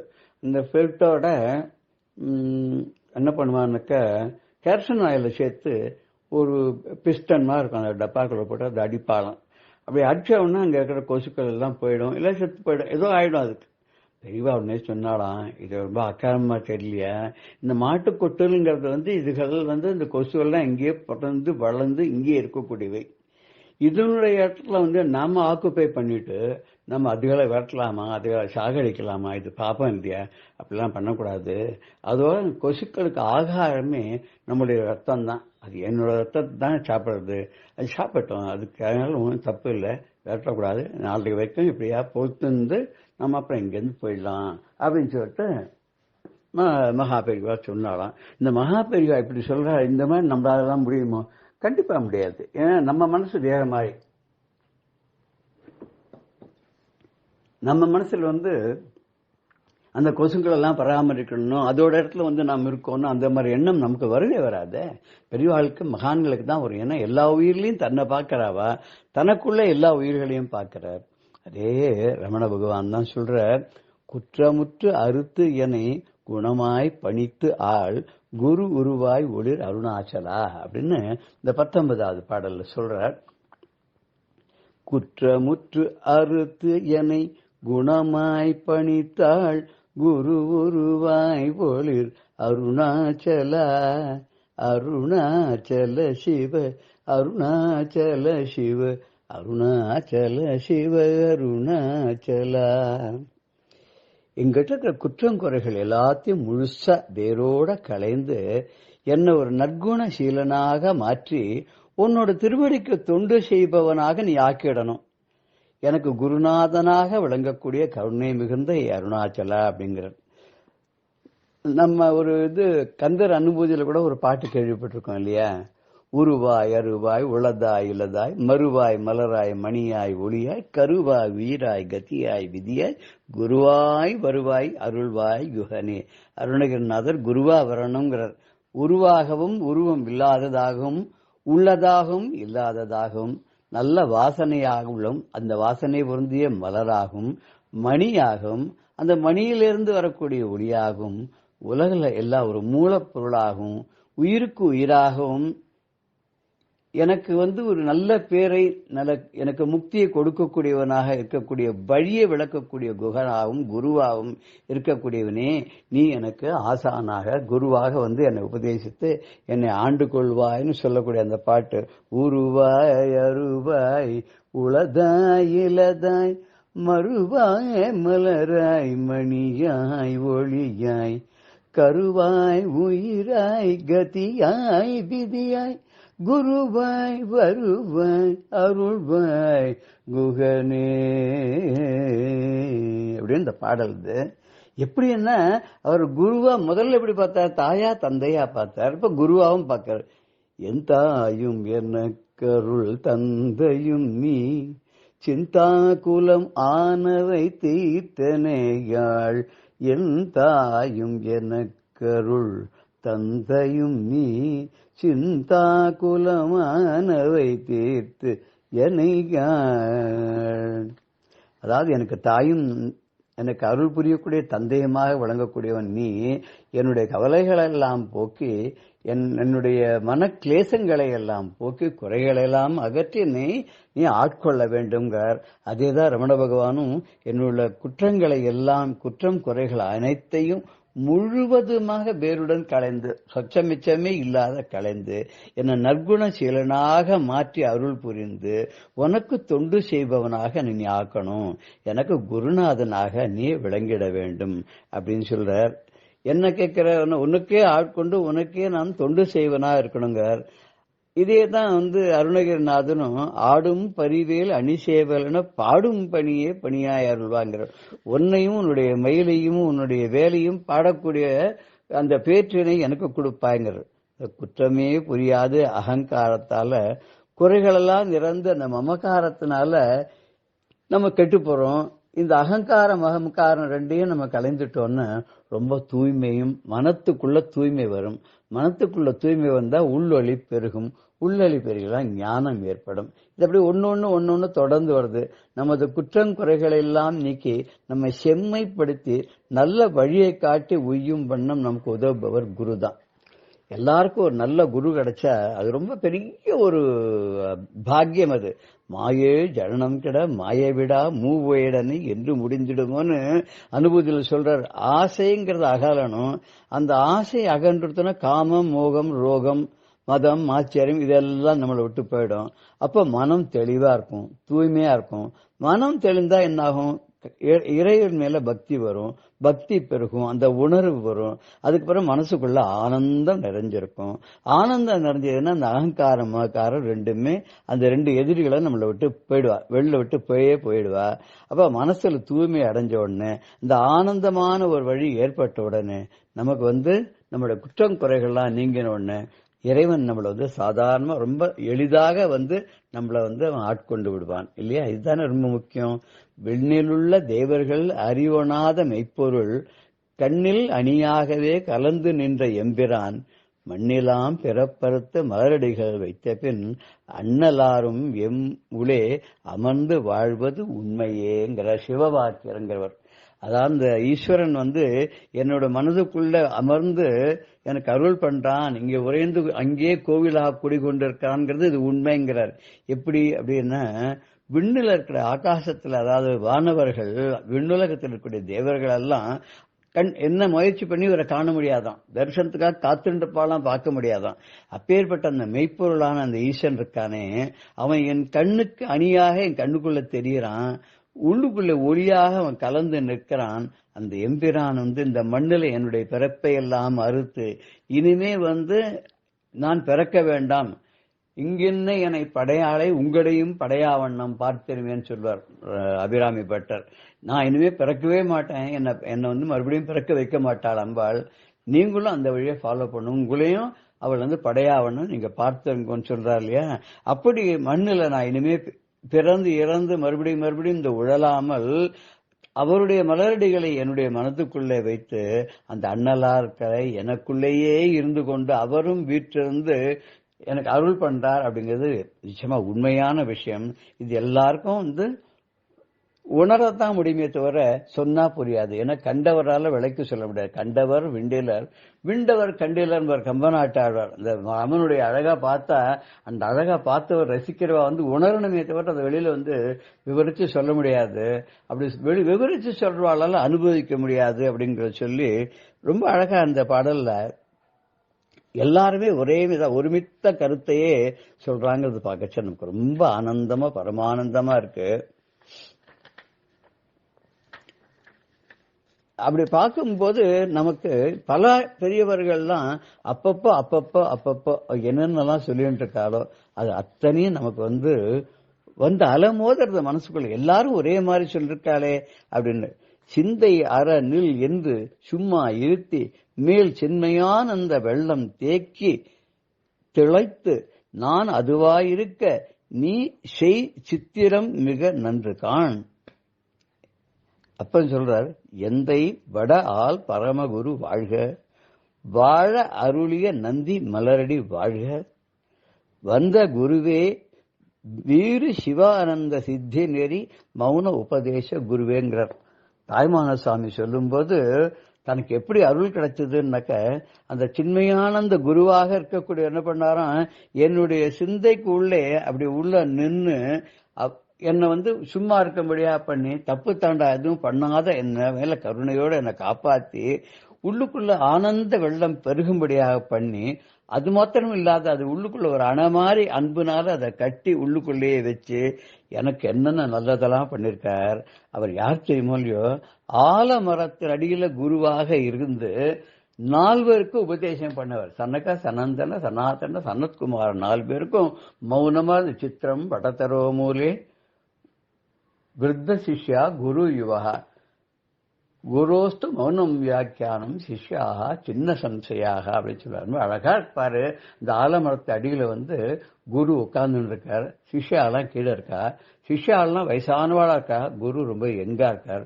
குரு எந்த உபதேசமும் வாய் திறந்து வாய் சொல்லால சொல்லல, வெறுமை கை மாத்திரம் சின்முத்திரை காட்டாராம். அதுல எல்லாமே இந்த 4 சிஷ்யாளுக்கு விளங்கி போச்சான். சந்தேகம் எல்லாம் நீங்கி போயிடுது அப்படிங்கிறார். அந்த சந்தேகம் எல்லாம் நீங்கக்கூடிய அளவுக்கு அந்த குரு சின்மய முத்திரை காமிச்ச உடனே அந்த முத்திரையெல்லாம் எல்லாமே ஒடுங்கி இந்த உலகத்துல எல்லாம் என்ன எது சத்தியம் அப்படின்றது புரிஞ்சு போச்சு. இந்த ஜீவாத்மாவானது பரமாத்மாவை அடைந்து இந்த காம மோகாதிகளை எல்லாம் விட்டு விட்டால், அதாவது நம்ம சத்துவகுணம் ரஜோகுணம் தமோகுணம்னு சொல்லுவோம், இதுலேருந்து விலகி அந்த 3ஐயும் விட்டு நம்ம வந்துட்டோம்னு சொன்னா இந்த பரமனுடைய திருவடியானது நம்முடைய மனதிலே பதியும். அவனுடைய திரு உருவமானது நம்முடைய கண்ணுக்கு உள்ளே அது அமர்ந்து இருக்கும். அப்படி அமர்ந்து இருக்கும் போது நமக்கு இறை வழிபாட்டை தவிர வேற எதுவுமே நமக்கு முக்கியம்னு படவே படாது. இறை வழிபாடு ஒன்று மாத்திரம்தான் நம்மளை நல்ல வழியில சேர்க்கும். அருணகிரிநாதர் கூட ஒரு சமயத்துல ரொம்ப சொல்லுவார், நான் எவ்வளவு சொல்லி நீ வரமாட்டேங்கிறியே குருநாதா, என்னை நீ காப்பாற்ற மாட்டேங்கிறியே, பாழ்வாழ்வு எனும் இப்படுமாயே இல்லை வீழ்வாய் என என்னை விதித்தனையே தாழ்வானவை செய்தனதாம் உழவோ வாழ்வாய் இனி நீ மயில்வாகனின்னு பார்த்து சொல்லுவார். இந்த மாதிரி மாயைகள் விழுந்து நான் அகப்பட்டு இந்த உலகத்துல துன்பங்கள்லாம் பழகணும்னு கொண்டு போய் தாழ்வான்னு பெருவிக்கல, நான் உழற மாதிரி பண்ணிட்டே என்னை நீ காப்பாற்ற மாட்டியா, நீ நன்னா இருப்பா எங்க இருந்தாலும் அப்படிங்கிட்டார். நம்ம அப்படியெல்லாம் சொல்ல வேண்டாம், வெறும பகவானை நினைச்சு அவனுடைய அருளை தினமும் வேண்டி நமக்கு என்றென்றும் பரிபூர்ணமான அந்த ஆனந்த வெள்ளமாது மனசுல பெருக வேண்டும் நாமளும் வேண்டுவோமாக. ஜெய ஜெய சங்கர ஹர ஹர சங்கர ஸ்ரீ குருபியோ நமः. ராம் ராம். பெரியவா சரணம். இந்நிகழ்ச்சியின் அடுத்த பகுதி நாளை மாலை இதே நேரத்தில் ஒளிபரப்பாகும். பெரியவா சரணம். பெரியவா சரணம். அடுத்த நிகழ்ச்சி மகா பெரியவா மகிமை உபன்யாசம். வழங்குபவர் பிரம்மஸ்ரீ கணேச சர்மா அவர்கள். அபார கருணா சிந்தும் ஞானதம் சாந்தரூபிணம் ஸ்ரீ சந்திரசேகர குரும் பிரணமாமி முதான்வகம். ஹூப்ளியில் இருக்கிறதே பெரியவாளோட ஜெயந்தி நடந்தது. அனுஷத்துக்கு அதுக்கப்புறம் கேட்ட போக மூலா நட்சத்திரம். இந்த மூலா நட்சத்திரத்தன்னைக்கு பெரியவா காஷ்ட மௌனத்தில் இருந்தா. காஷ்ட மௌனத்தில் இருக்கிறதே இந்த ஹூப்ளியில் கர்நாடக இந்த கன்னட லிங்காயத்து மடம்லாம் இருக்கு. அந்த லிங்காயத்து மடத்தில் உள்ள 2 சுவாமிகள் பெரியவாளை தரிசனம் பண்ணணும்னு ஆசைப்படுறா. அதனால வரணுங்கிறா அப்படின்ட்டு அந்த ஊர் பிரமுகாலாம் சில பேர் வந்து பிரார்த்தனை பண்ணிண்டா. அதுபடியே ஒரு கார்த்தால அந்த லிங்காயத்து மடத்து சுவாமிகள் 2 பேர் வந்து பெரியவாளை தரிசனம் பண்ணிண்டா. பெரியவாளோ காஷ்ட மௌனத்தில் இருக்கா. அவ பெரிய ஆள் வயிற சந்திரமாலை கொண்டு வந்திருந்தா, இன்னும் எல்லாம் சாமான்கள்லாம் கொண்டு வந்திருந்தா. அதை எல்லாத்தையும் ஏத்துன்னு பெரியவா என்ன பண்ணா, ஒன்றும் மௌனமா இருந்ததுனால, மூலா நட்சத்திரம் மௌனமா இருந்ததுனால ஒன்றும் ரியாக்ட் பண்ணல. இவ அப்படி இருக்கிறத பார்த்துட்டு அவள்லாம் கேட்டா, கூட கைங்கிரமின பாலு அவள்லாம் சொன்ன, இல்லை இன்னைக்கு காஷ்ட மௌனத்தில் இருப்பா பெரியவா, வேற ஒன்றும் பேச மாட்டா, நீங்க ஏதானு சொல்லணும்னா சொல்லுங்க, கேட்டுப்பாளை வழியும் ஒன்றும் ரியாக்ட் பண்ண மாட்டா அப்படின்லாம் சொல்றது. அப்படி பேசிருந்துக்கிட்டு இவ கூட கைங்கிரமன் வாழ்க்கை கேட்டா, பெரியவாளுக்கு வயசு என்ன ஆறுது அப்படின்னு. ஒரு 86 வயசு ஆறுது அப்படின்னு. உடனே அவ கேட்டா, சரி என்ன ஆகாரம் பண்ணுவா, பெரியவாளோட ஆகார நியமம் என்ன அப்படின்னு. அவ நெல், பொரி, பால், பழம் இது மாதிரி தான் எடுத்துக்கிற வழக்கம். எடுத்துண்டா அது கூட பாதி நாளைக்கு பாதி வேளை உபவாசம் தான் அப்படின்லாம் சொன்னான். உடனே அடுத்தது கேட்டா, அது சரி எங்கேயோ காஞ்சிபுரத்துலேருந்து வரா, நடந்து தான் வராளா அப்படின்னு. ஆமா நடந்து தான் வரா அப்படின்னு. உடனே அவளுக்கு ஆச்சரியமா இருந்தது. 86 வயசுங்கிறேள், ஆகாரமானா ஒன்றும் புஷ்டியா ஒன்றும் இல்லை, ஏதோ பால் எடுத்துக்கிறாங்கிறேள், உபவாசம் இருக்காருங்கிறேள், பொரிய எடுத்துக்கிறாங்கள். இப்படி வச்சுன்னு 86 வயசு கிழவர் ஒரு புஷ்டியான ஒரு ஆகாரமும் இல்லாத எப்படி இப்படி மைல் கணக்கா கிலோமீட்டரா நடந்து வர முடியறது? அதுக்கு இங்கேருந்து தெம்பு வருது. நடக்கிறதுக்கான தெம்பு வேணுமே. வயசாக என்ன சாப்பிட்டாலும் உடம்புல தெம்பு ஏறாது. ஆனா இங்கேயானா ஆச்சரியமா இருக்கே அப்படின்னு அவளுக்கெல்லாம் பரம ஆச்சரியம், வியப்பு. அப்படி எல்லாம் பேசிட்டு உடனே அவ கிட்ட, சரி எதுக்கா பெரியவா அப்படி நடந்து வரணும்? அவளும் ஒரு காரு சௌரியமா ஒரு வாகனம் வச்சுக்கலாமே. அப்படி வச்சிருந்தாக்க என்ன ஒரு அட்வான்டேஜ்னா, இன்னும் பல இடங்களுக்கு போகலாம், நிறைய இடத்துக்கு போகலாம், நிறைய காரியம் பண்ணலாமே. அப்படி இருக்கலாமே பெரியவா, ஒரு சௌரியம் பண்ணிக்கலாமே, கார் வச்சுக்கலாமே அப்படின்னா. பெரியவா எல்லாத்தையும் கேட்டுண்டா. அவளோட பிரியத்துக்கு ஏதோ சொன்னா, அதெல்லாம் கேட்டுண்டா. அப்புறம் தங்களோட மடத்துக்கு பெரியவா வரணும் அப்படிலாம் அழைச்சிட்டு போனா. அதுக்கப்புறம் அவளுக்கு பெரியவா உத்தரவு கொடுத்து அனுப்பிச்சாச்சு. இந்த லிங்காயத்து சுவாமிலாம் வந்து சொன்னாலும் இல்லையோ, பெரியவாளும் ஒரு காரை வச்சுக்கலாம், இந்த வயசுக்கு மேலே நடந்தெல்லாம் போவானே, ஒரு காரு சௌரியம் இருந்தா, வாகனம் சொன்னா இன்னும் பல இடத்த சுத்தலாம், பல விஷயங்கள் பண்ணலாம் அப்படிலாம் சொன்னா இல்லையா. இதை அவ சொன்னோன்னு ஞாபகம் வருது. பெரியவா ராமேஸ்வரம் யாத்திரை பண்ணியிருந்தா. அந்த ராமேஸ்வரம் யாத்திரையிலேருந்து வரத்தே மதுரையில் மீனாட்சிக்கு கும்பாபிஷேகம் நடந்தது. அந்த கும்பாபிஷேகம் பி.டி. ராஜன் அப்படிங்கிற ஒரு பெரிய தலைவர், அவர் தலைமையில் நடந்தது. இந்த பி.டி. ராஜன் பெரியவாள்கிட்ட ரொம்ப பக்தி. அவர் என்ன பண்ணினார், பெரியவாளை அவசியம் மதுரை கும்பாபிஷேகத்துக்கு வரணும்னு சொல்லியிருந்தார். கும்பாபிஷேகத்துக்கும் நாள் நெருங்கி கொடுத்துக்கிட்டக வந்துடுத்து. பெரியவாளானோ கேம்பில் இருக்கா, யாத்திரையில் இருக்கா. அவரு கவலை வந்துடுத்து, எப்படி பெரியவா வரப்போறா, வரணுமே. ஏன்னா பெரியவா யாத்திரை நடந்து தான் பண்ணிட்டு இருக்கா. நடந்து வந்தா மதுரைக்கு வர்றது சிரமமா இருக்குமோ அப்படிங்கிறதுனால என்ன பண்ணார், புதுசா ஒரு அம்பாசிடர் கார் வாங்கிட்டு வந்துட்டு, பெரியவா மற்ற சமயத்துல எப்படி இருக்காளோ இருக்கட்டும், இப்ப கும்பாபிஷேகம் நெருங்கி வந்துட்டதுனால இனிமே இவ்வளவு தூரம் நடந்து வரத்துக்குள்ள அவகாசம் போராது. இந்த ஒரு சந்தர்ப்பத்துல பெரியவா கார்ல வந்துட்டோம். அதுக்கப்புறம் நான் அந்த காரை பத்திரமா நான் வேற ஒன்றும் யூஸ் பண்ண மாட்டேன், பெரியவா ஏறி உட்காந்து வந்ததுனால அந்த காரை நான் பூஜிதையா வீட்டில் வச்சுக்கிறேன் அப்படின்லாம் பி.டி. ராஜன் சொன்னார். பெரியவா எல்லாத்தையும் சிரிச்சுன்னு கேட்டுட்டே சொன்னா, நான் உங்களுக்கு கும்பாபிஷேகத்துக்கு வரணும், வந்துடுறேன், அதுக்கு எப்படி வரேன் நின்னுங்கிறது இருக்கட்டும், நான் பார்த்துக்கிறேன் அதை பத்தி.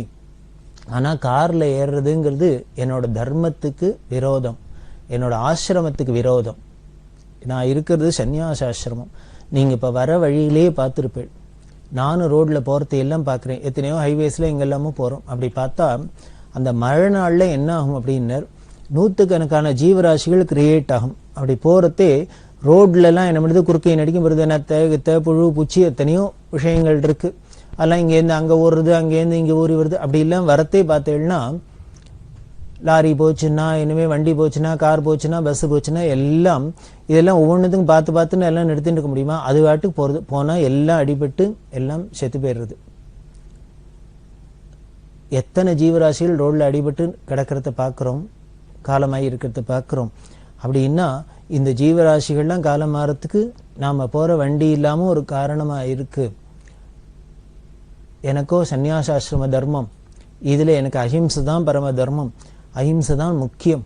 அதனால் நான் அப்படி அஹிம்சையே முக்கியமாக இருக்கிறத மந்திரம் சொல்லிருக்கிறதே என்ன பண்ணணும், எந்த ஜீவராசிகளும் எங்களை பார்த்தாலே பிரியமாக இருக்கணும், பயம் இருக்கக்கூடாதுன்னு தான் சொல்கிறோம். அப்படி இருக்கிறதே அவளுக்கு இந்த எந்த ஜீவராசிகளுக்கும் ஒரு ஹிம்சை ஏற்படுறதுக்கு நாங்கள் காரணமாக ஆகிடப்படாது. அதனால் என்னோட ஆசிரமத்துக்கு வண்டியில் போகிறது தர்மம் இல்லை, நான் போகலை அப்படி எல்லாம் சொல்லிட்டு அப்போ பெரியவா சொல்கிறா. தெய்வத்தின் குரலில் பார்த்தீங்கன்னா இதுக்கு இன்னும் வியாக்கியானம் நிறையாவே பண்ணியிருக்கா. நம்மளால ஹிம்சை இருக்கப்படாதுங்கிறதுக்காக தான் இப்போ சரி பெரியவா காலால் நடந்து போகிறாளே, அதில் மட்டும் காலுக்கடியில் மாட்டின்னு எதானே ஆகாதா அப்படின்னா, அதுக்கு பெரியவா சொல்கிறா, நம்ம காலால் நடந்து போனால் கூட அந்த காலில் ஒரு வளைவு கொடுத்துருக்காரு, ஒரு பெண்டு கொடுத்துருக்காரு சுவாமி. எதுக்கு கொடுத்துருக்காருன்னு, இப்படி நம்ம காலு பட்டு ஏதானும் பூச்சிச்சு இருந்தால் கூட அது தப்பிச்சுன்னு இடுக்கால ஓடி போகணுங்கிறதுக்காக தான் காலுக்கு இடுக்கு மாதிரி ஒரு பெண்டு வளவையை கொடுத்துருக்கார். பாதத்தில் ஒரு வளவு இருக்குது அப்படின்லாம் சொல்லி, அதனால் நடந்து போகிறது தான் தர்மம், நான் இப்போ வண்டியில் வரமாட்டேன் அப்படின்னு விட்டா. இது பெரியவா முதல்லையே சொல்லியிருக்கா. தான் பின்னால் சொல்கிறா, நான் என்னைக்கு சன்னியாசாசனம் வாங்கிட்டேனோ 1907 பிப்ரவரி 13 அப்போவே சங்கல்பம் உண்டாச்சு, சக்கரம் வச்ச வாகனத்து மேலே ஏறுறதில்லை அப்படின்னு.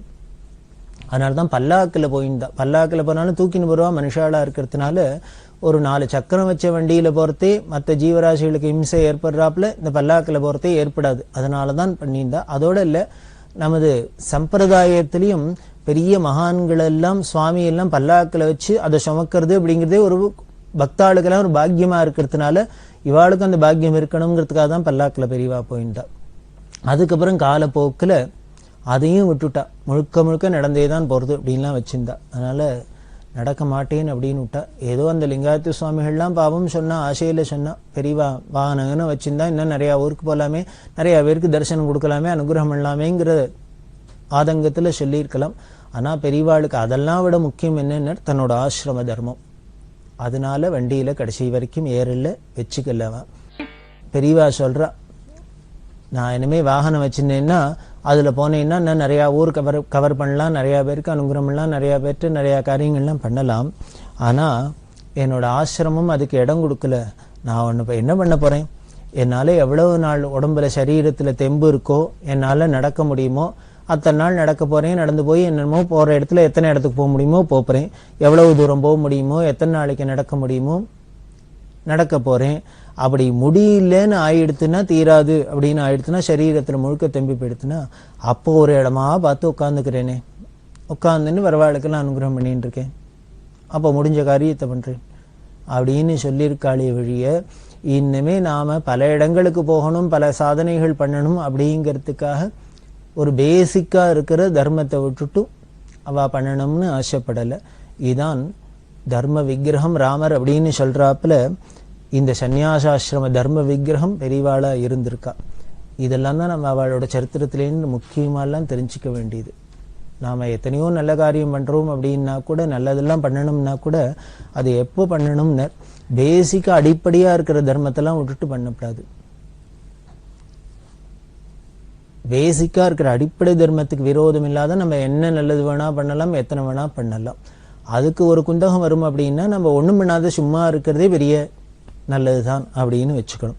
அப்படி தான் பெரியவா இங்கே இருந்தா. அப்படி இருக்கிறதே அந்த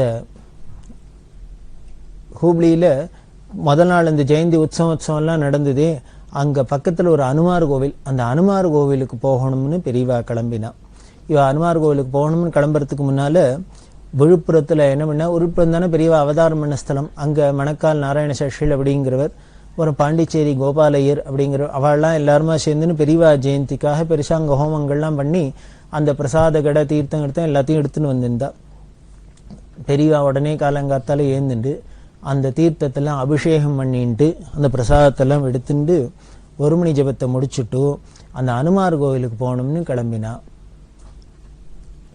2-3 நாளாவே ஜுரமா இருக்குன்னதெல்லாம் பார்த்துட்டு இருக்கோம், பல காரியங்கள் இருக்குன்னு பார்த்துட்டு இருக்கோம். அப்படி இருந்தா கூட பெரியவா அனுமார் கோவிலுக்கு போகணும்னு கிளம்பிட்டா கூட இருக்கிறவெல்லாம் மற்ற இப்போ அங்கே போகலன்னா என்ன, பெரியவாளுக்கோ சரீரம் அசக்தமா இருக்கு, இங்கே இருக்கட்டும் பெரியவா சொல்றா இல்லை அவள்லாம் கூப்பிட்டா நாங்கள் வரேன்னு சொல்லிட்டேன், அதனால அங்கே போகணும் அப்படின்னு.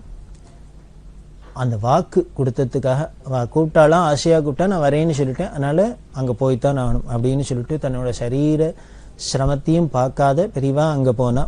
அந்த அனுமார் கோவிலில் போனால் அங்கே இருக்கிறவாள்லாம் ஒரே சந்தோஷம், உபச்சாரம் பண்ணி இங்கேயே பெரியவா கொஞ்ச நாள் தங்கணும் அப்படின்னு சொல்ல அவளோட வற்புறுத்தலுக்காக அவளோட ஆசைக்காக அங்கேயும் கொஞ்ச நாள் தங்கிட்டு அடுத்தது பெரியவா யாத்திரையை தொடர்றதே தார்வாட்லேருந்து அந்த பாலச்சந்திர சாஸ்திரிங்கிறவர் வந்திருந்தார். பின்னாலேயே தொடர்ந்து சாதுர்மாசியம் வரும், வியாச பூஜை வரும். இந்த வியாச பூஜைக்கு பெரியவா எங்க இருக்க போறா அப்படின்னு தெரியல. அவெல்லாம் வந்து வரணும்னு அவள்லாம் இந்த தார்வாடு பாலச்சந்திர சாஸ்திரி அவள்லாம் வந்து கூப்பிட்டுருந்தா. அதே மாதிரி தார்வாடுக்கு பெரியவா அவசியம் வரணும் அப்படின்னு பிரார்த்தனை பண்ணியிருந்தா. அப்படி வந்திருக்கிறதே இந்த அனுமார் கோவிலில் இருக்கிறது தார்வாடு பாலச்சந்திர திருப்பி ஞாபகப்படுத்த வந்தார், பெரியவா தார்வாடுக்கு வரணும் அப்படின்னு. பெரியவா இங்கேருந்து தார்வாடு எத்தனை கிலோமீட்டர் அப்படின்னா கிட்டத்தட்ட ஒரு 15 கிலோமீட்டர் போல இருக்கும் அப்படின்னு. உடனே அவர்கிட்ட சொல்லி அனுப்பிச்சா நாளைக்கு கார்த்தால 7 மணிக்கெல்லாம் 7:30 மணிக்கு நான் வந்துடுறேன் அப்படின்னா. கார்த்தால 7:30 மணிக்கு நான் காலங்கார்த்தால கிளம்பி 7:30 மணிக்கெல்லாம் அங்கே வந்துடுறேன், நீ போ ஏற்பாடு பண்ணிக்கோ அப்படின்னுட்டா. அவருக்கு பரம சந்தோஷம், எல்லாரும் அங்கே போயாச்சு. ஆனால் பெரியவா என்ன பண்ணினா மத்தியானம் 3:30 மணிக்கே கூட இருக்கிற அந்த குல்கர்ணி அவர்கிட்ட சொல்லி தார்வாடுக்கு போற வழியில ஒரு இடம், ஒரு குஜராத்தி தோட்டம், அங்க தங்கிட்டு மறுநாளைக்கு வெடிகாலத்தால 3:30 மணிக்கு கிளம்பி 5:30 மணிக்கெல்லாம் தார்வாடுக்கு போயாச்சு. ஆனா தார்வாடு பாலச்சந்திர சாஸ்திரியில அலமலந்து போயிட்டார். 7:30 மணிக்கு தான் வருவான்னு நினைச்சிருந்தா பெரியவா 5:30 மணிக்கே வந்து நிற்கிறா. அவ உடனே அமக்கலமா பண்ணி அவசரமா எல்லாத்தையும் ஏற்பாடு பண்ணி பூர்ண கும்பத்தோட பெரியவாள ரிசப்ஷனோட தார்வாடு கழிச்சுன்னு போனா. இந்த தார்வாடுல பெரியவா தங்கி இருந்தா. ரொம்ப கட்டுக்கடுங்காத ஏராளமான கூட்டம்லாம் வந்தது. அப்படி இருக்கிறதே அந்த பாடசாலையில இருந்துருக்கிறதே பாலச்சந்திர சாஸ்திரி முன்னர் வித்வத் சதஸுக்கு ஏற்பாடு பண்ணினார். பாலச்சந்திர சாஸ்திரி மகா பண்டிதர். அங்க பல வித்வான்கள், கர்நாடகத்தை சேர்ந்த பல வித்வான்கள் எல்லாரையும் வச்சுட்டு தினம் வித்வத் சதஸ், ஒரு 4 நாள் 5 நாள் வித்வத் சதஸ் நடந்தது பெரியவா முன்னிலையில. பெரியவா அந்த வித்வத் சதஸ்னாலே பெரியவாளை கேட்க வேண்டாம், அதுவும் சாஸ்திர விசாரம் வித்வத் சதஸ் அப்படின்னாலே வித்வான்களை ஆதரிக்கிறது, அவளுக்கு உபகாரம் பண்றது அப்படிங்கிறது பெரியவாளுக்கு ரொம்ப பிரியமான காரியம். இந்த வித்வான்களுக்கும் பெரியவாளை பார்த்தா தங்களோட வித்வத்தெல்லாம் அர்ப்பணம் பண்ணி பெரியவா கையால ஒரு பிரசாதம் வாங்கிக்கணும், அனுகிரகம் வாங்கிக்கணும் அப்படிங்கிறதுல அவளுக்கும் ரொம்ப ஆர்வம். அப்படி இருக்க ஒரு 4-5 நாள் ரொம்ப பிரமாதமா வித்வத் சதஸ் நடந்தது. வித்வத் சதஸ் நடக்கிறதே கூட கைங்கரியம் என்ற ஏகாம்பரம் பாலு இவாளுக்கெல்லாம் என்ன ஆசை அப்படின்னா அவ ஒரு ஷால்வை வச்சிருந்தா, ஒரு மாங்காய் ஷால்வை அப்படின்னு சொல்லுவா. தார்வாடு பாலச்சந்திர சாஸ்திரிகள் பெரிய வித்வானா இருக்கார், இவ்வளவு ஏற்பாடு பண்ணி எல்லாம் பண்ணியிருக்கிற உபச்சாரம் பண்றதுனால அவருக்கு மரியாதை பண்ணும் அப்படின்னு போத்தணும் அப்படின்னு வச்சிருந்தா. ஆனா அவர் வாங்கிக்க மாட்டேன் அப்படின்னு விட்டார். அப்படி இருக்கிறதே பெரியவா என்ன பண்ணா அந்த வித்வஸ்லாம் வரத்தே இந்த பாஷ்ய பாடத்தெல்லாம் வச்சு அதுலயே சாத்தி எல்லாம் பூஜையெல்லாம் பண்ண சொன்னான். சாத்திட்டு கடைசியில என்ன பண்ணினா அந்த பிரசாதத்தை பாலச்சந்திர சாஸ்திரிகள் அந்த சால்வை பிரசாதம் எல்லாத்தையும் கொண்டு பெரியவாளுக்கு கொடுத்தார். பெரியவா எல்லாத்தையும் ஒத்தின்னுட்டு என்ன பண்ணா இந்த சால்வையை கூட கைங்க பண்ணிட்டு சாஸ்திரிகளுக்கு போத்துன்னா. இப்ப பெரியவா போத்து அப்படின்னோன்னா அவரால் என்ன பண்றதுன்னு சொல்ல, இல்ல வேண்டாம் அப்படின்னார். இல்ல பெரியவா போத்ததான் வேணும் அப்படின்னு போத்திட்டா. உடனே அவர் சொன்னார், பெரியவா வித்தியாசமா நினைச்சுக்கப்படாது, பெரியவா கையால வாங்கிக்கிறது கொடுத்து வச்சிருக்கணும். ஆனா எங்க தாயார் காலமாகி 1 வருஷம் ஆகல, அதனால மாத்திரு தீட்சையில இருக்கிறதுனால இந்த சால்வையெல்லாம் வேண்டாமேன்னு பார்த்தேன் அப்படின்னா. அப்பதான் மற்றவாளுக்கெல்லாம் புரிஞ்சுது இவர் ஏன் சால்வையை கொடுக்கறதே வேண்டாம்னு சொல்றார் அப்படிங்கிறது. அப்படி அவர் சாஸ்திரஜனா இருந்ததுனால விஷயம் தெரிஞ்சவரா இருந்ததுனால இப்படி வேண்டாம் அப்படின்னு சொன்னேன். ஆனா பெரியவா கொடுத்துட்டா. பெரியவா கொடுத்ததுக்கு அப்புறம் அதை விட பெரிய பாக்கியம் இருக்குமா என்ன? அதுதான் சொன்னார் அவர். நான் அதனால தான் வேண்டான்னு சொன்னேன். ஆனால் பெரியவா கொடுத்துட்டா அதுக்கப்புறம் அதுக்கு அப்பீலே கிடையாது, பெரியவா பிரசாதம் அப்படின்னு அதை ஏத்துண்டார். அப்படி தார்வாடில் இருக்கிறதே தான் புதுப்பெரியவா ஜெயேந்திர சுவாமிகள் பெரியவாளை தரிசனம் பண்ணிட்டார். 3 நாள் சந்திரமௌலீஸ்வரர் பூஜையோட இருந்து அங்கேயே இருந்தா. அது பல விஷயங்களை பரமாறிண்டா. அப்படி 3 நாள் இருந்துட்டு பின்னாலேயே வியாச பூஜை வந்ததுனால சாதுர்மாசியத்தை புதுப்பெரியவா செகந்திராபாத்தில் பண்றதா இருந்தா. செகந்திராபாத்துக்கு போறா. அதனால இங்க தார்வாடில் பெரியவாளை தரிசனம் பண்ணி 3 நாள் இருந்துட்டு ரைச்சூர் வழியால செகந்திராபாத் போயிட்டா. பெரியவா அந்த தார்வாடில் இருந்துட்டு உடனே என்ன பண்ணா, பக்கத்துல கிட்டூர் அப்படிங்கிற இடம், இந்த கிட்டூருக்கு போய் யாத்திரைக்கு போயிட்டா.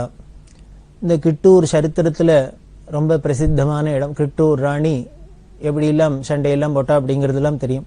அப்படி ஒரு இடம். அங்க பெரியவா போனா முதல்ல தங்கறதுக்கு அவ்வளவு சௌரியம் இல்லாத மாதிரி இருந்தது. அப்புறம் அங்க ஒரு விட்டல் மந்திர் இருக்கு, பாண்டுரங்கன் கோவில் இருக்கு. அந்த கோவில் நிர்வாகஸ்தர் எல்லாருமா பெரியவா அங்க தங்கணும் அப்படின்லாம் சொல்ல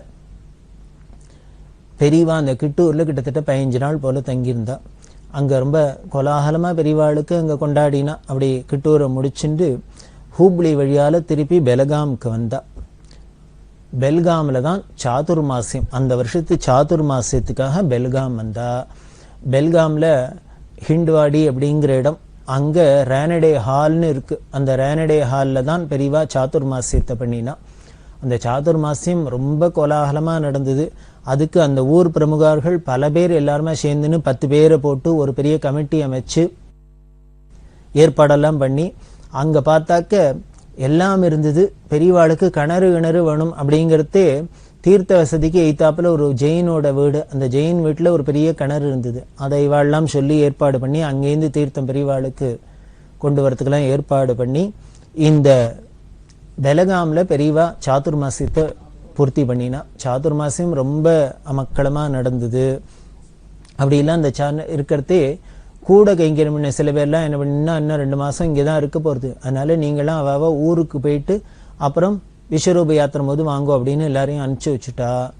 பெரியவா அங்கங்க என்ன பண்ணுவா அப்படின்னா, இந்த பெல்காம் காரெல்லாம் கூப்பிட்டா இது ஒரு பெரிய டவுனா இருக்கு, எல்லாரும் அவ வரவாள்லாம் தரிசனத்துக்குள்ளெல்லாம் தங்கின்னு இருக்கா. அந்த ஊருக்காரெல்லாம் கூப்பிட்டு என்னை பார்க்க யாரானு வந்தா அவ தங்கறதுக்கு நீங்க எல்லாம் யாரும் இடம் கொடுக்காதீங்க அப்படின்னா. இது என்ன, பெரியவாளை பார்க்க வந்தா எல்லாருக்கும் இடம் கொடுன்னு சொல்லணும், பெரியவா ஏன் இடம் கொடுக்க வேண்டாம்னு சொல்றான்னா, இவாளுக்கு சௌரியமா இடம் கிடைச்சிருத்துனா இங்கேயே நாள் கணக்கா உட்காந்துட்டு இருக்கா. இவா எல்லாருமே இருந்தா கூட கைங்கரியம் பண்ணவாளுக்கு இனிமே அவளுக்கு சமையல் சாப்பாடு அத்தமண்டு சிசுஷமணி எத்தனையும் மாறுது.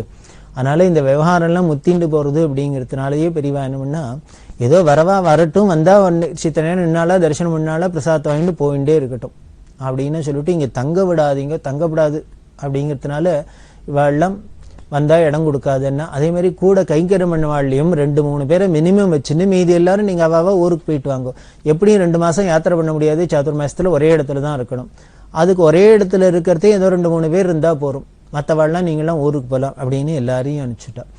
இது எதுக்கு சொன்னேன் அப்படின்னா, பெரியவா எவ்வளவு பிராக்டிக்கல், எவ்வளவு நடைமுறை சாத்தியம் என்னவோ, எவ்வளவு சிரமம் இல்லாத காலக்ஷேபம் பண்ணணுமோ அதுல முக்கியமா இருந்தா அப்படிங்க. அதுதான் எளிமைன்னு பேர், அதுக்கு பேர் தான். பெரியவா பக்தர்ல பாலகிருஷ்ண ஜோஷி அப்படின்னு பரம பக்தர், அவரோட புள்ள ஸ்ரீதர் ஜோஷின்னு அவருக்கு உபநயனம் சுவாமி மேலையில பண்றதா குஜராத்திக்காரா, பெரியவாள்கிட்ட பரம பக்தி.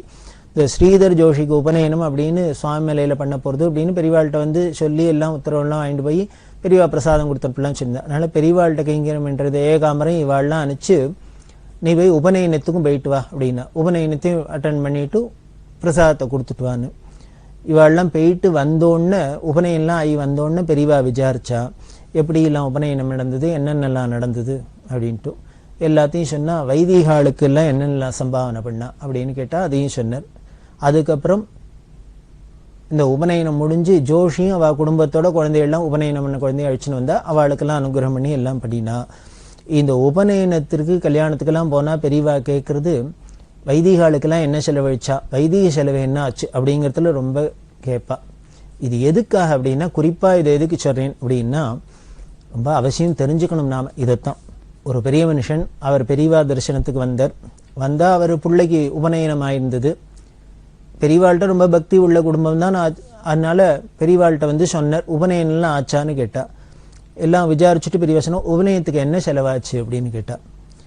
உடனே அவர் எத்தனையோ லட்சம் சொன்னார், பல லட்சங்களை சொன்னார். சொன்னோன்னு பெரியவா திடுக்கிட்டு, என்னது பூன கல்யாணத்துக்கு உபநயனத்துக்கு இத்தனை செலவா, அப்படி என்ன செலவு அப்படின்னு. உடனே அவர் கல்யாண சத்திரத்துக்கு இத்தனை கொடுத்தேன், இனிமே பந்தக்காரனுக்கு இத்தனை கொடுத்தேன், வாத்தியக்காரருக்கு இத்தனை, சாப்பாட்டுக்கு இத்தனை, பந்துக்களுக்கெல்லாம் புடவை வேஷ்டி வாங்கினது, இன்னும் கிஃப்ட் கொடுத்தது, அது இதுன்னு அடிக்கின்றே போனார். இதுக்கு எத்தனை, அதுக்கு எத்தனை, இதுக்கு எத்தனை, இதுக்கு எத்தனைன்னு. மூச்சு விடுறதுக்கு நேரம் இல்லாத இத்தனை விஷயங்கள்லாம் சொன்னார். எல்லாத்தையும் பொறுமையா கேட்டுண்டா பெரியவா. கேட்டுனுட்டு, அது சரி இத்தனை சொன்ன, வைதிகாளுக்கு என்ன கொடுத்த, வைதிக செலவு என்ன ஆச்சு அப்படின்னா. உடனே அவர் சொன்னார் 5000 அப்படின்னு, 5000 ரூபா ஆச்சு அப்படின்னு. எல்லாருக்கும் ஒரு ஆச்சரியம். இவர் பல லட்சம் சொன்னார் உபநயன செலவில். ஆனா உபநயன செலவில் லட்சக்கணக்கில் செலவழிச்சிருக்கார். ஆனா வைதிக செலவு என்னமோ 5000 தான் ஆயிருக்கு. மற்றதெல்லாம் பார்த்தீங்கன்னா ஒன்றை விட ஒன்று ஜாஸ்தியா இருக்கு. சத்திரத்து வாடகையோ பிரமாதமா இருக்கு, பந்தலுக்கு பிரமாதமா இருக்கு, வாத்தியத்துக்கு இருக்கு, அதுக்கு இருக்கு, இதுக்கு இருக்கு, என்னெல்லாமோ ஆயிரக்கணக்கில் லட்சக்கணக்கில் செலவழிஞ்சிருக்கு. ஆனா வைதிக செலவு மட்டும் 5000 தான் செலவழிஞ்சிருக்கு. இதுக்கப்புறம் பெரியவா சொல்றா, அவர் இது வைதீகத்துக்கு 5000 கொடுத்தேன், 5000 செலவழிச்சணும்னு.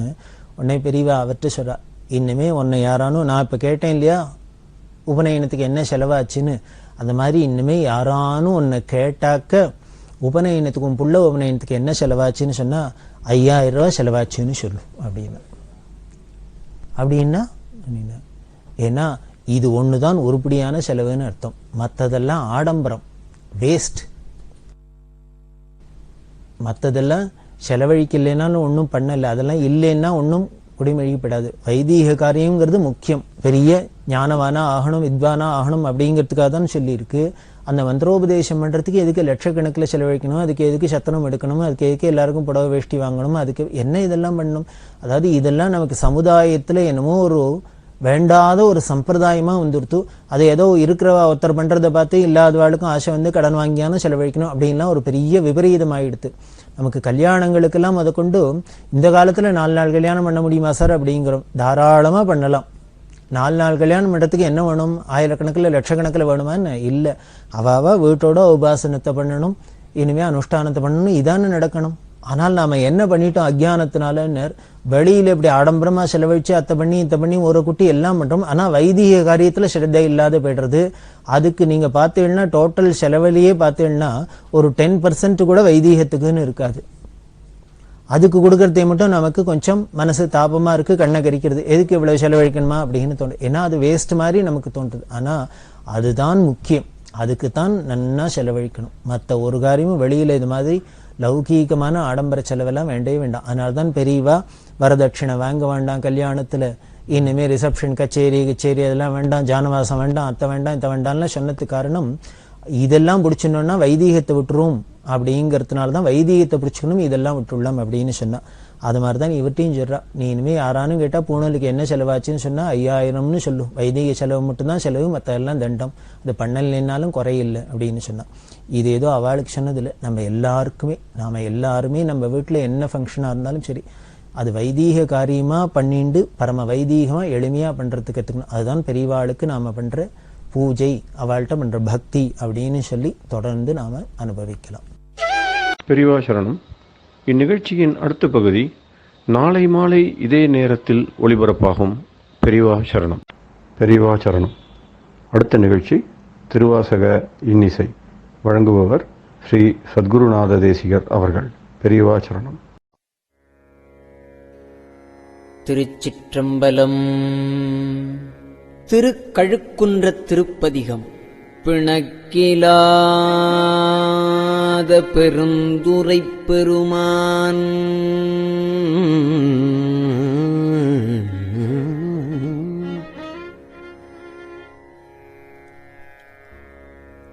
உன் நாமங்கள்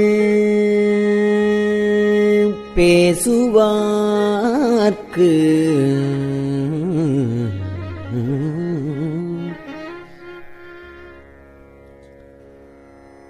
இணக்கிலாததோர் இன்பமே வரும்.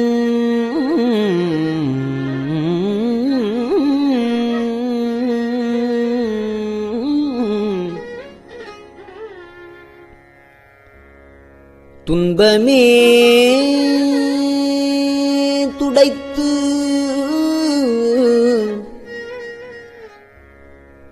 எம்பிரான்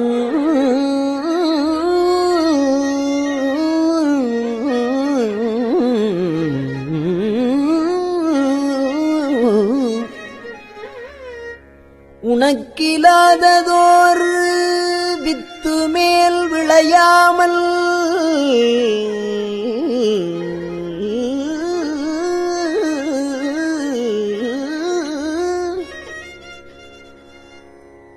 என் வினை ஒத்தபின்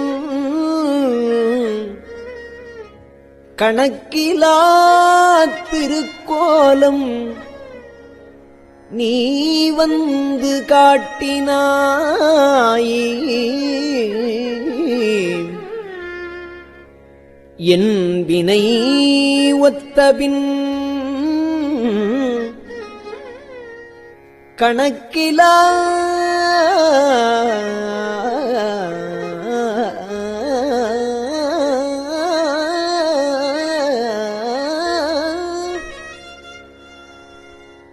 திருக்கோலம் நீ வந்து காட்டினாய்.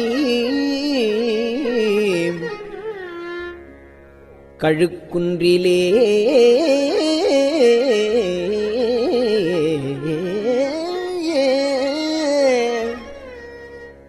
பிட்டு நேர்பட மண் சுமந்த பெருந்துரை பெரும் பித்தனே சட்ட நேர்பட வந்திலா சழக்கனேன் உனைச் சார்ந்திலேன்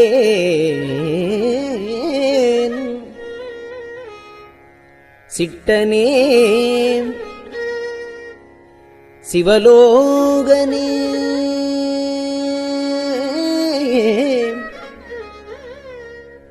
சிறுநாயினும் கடையாயையும் கட்டனேனையும்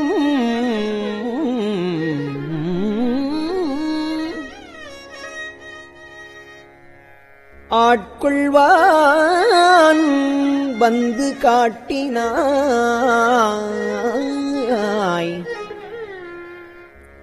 கழுக்குன்றிலே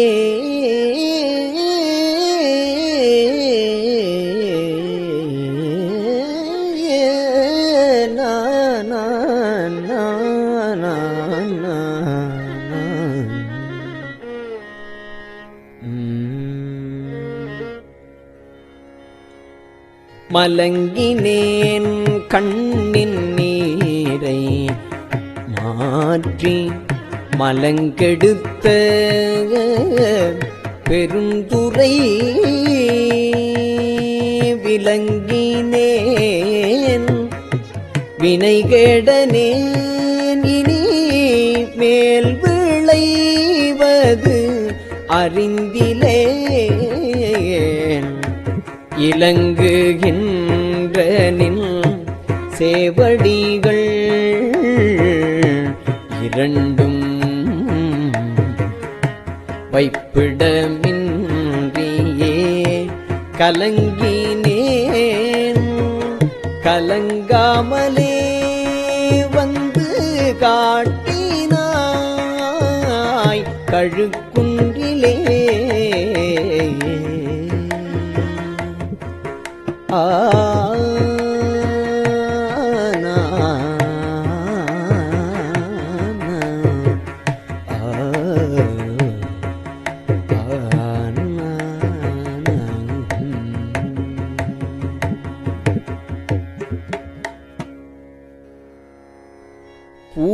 பூணொணாததோர் அன்பு பூண்டு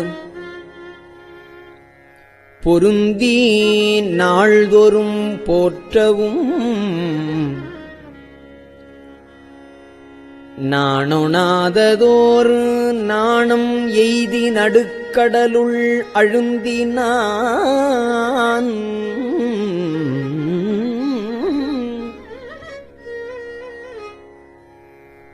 பேணுணாத காணொணாத பெருந்துரை பெருந்தோணி பற்றி உகைத்தலும்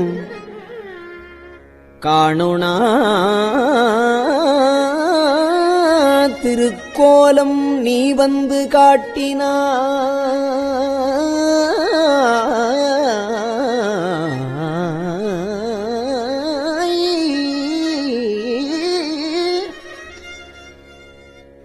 காணொணாத திருக்கோலம் நீ வந்து காட்டினாய். கழுக்குன்றிலே திருக்கோலம் நீ வந்து காட்டினாய்.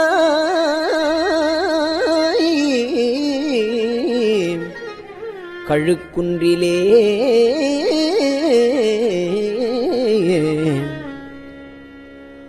கோலமேனி வராகமே கோலமேனி வராகமே கோலமேனி வராகமே குணமா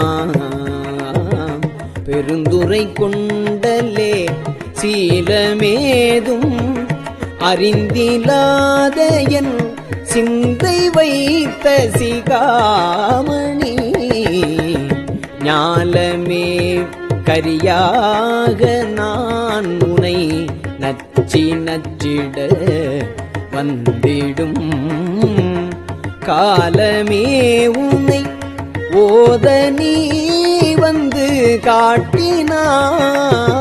கழுக்குன்றிலே பேதம் இல்லதோர் கற்பு அளித்த பெருந்துரை பெரு வெள்ளமே ஏதமே பல பேச நீயனை ஏதிலான் முனம் என் செய்தாய்.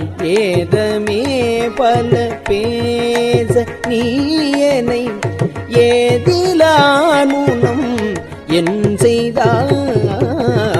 சாதல் சாதல் பொல்லாமை அற்ற தனிச்சரன் சரணாம் என காதலால் உனை போத நீ வந்து காதலால் உனை போத நீ வந்து காட்டினாய். கழுக்குன்றிலே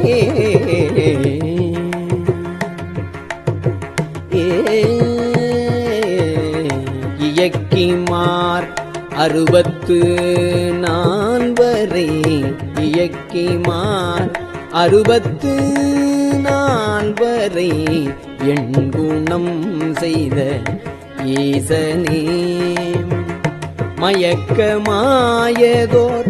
மும்மலப்பழ வல்வினைக்குள் அழுந்தவும் துயக்கருத்து என்னை ஆண்டு கொண்டு நின் தூய்மலர் கழல் தந்து என்னை கயக்க வைத்து அடியார் முனே வந்து காட்டினாய்.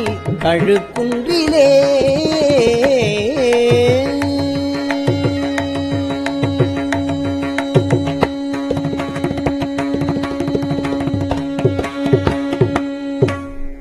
திருச்சிற்றம்பலம்.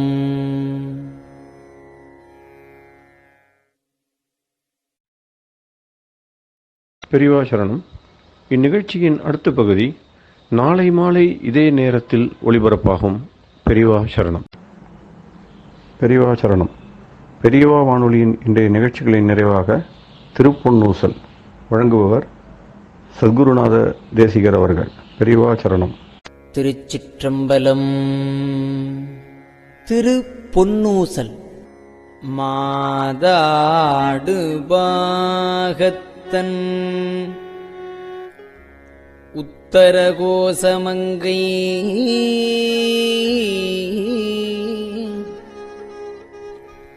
தாதாடு குன்றை சடையான் அடியாருள்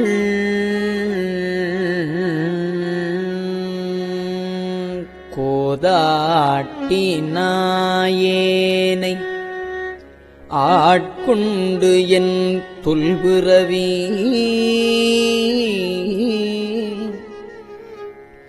தீதோடவண்ணம்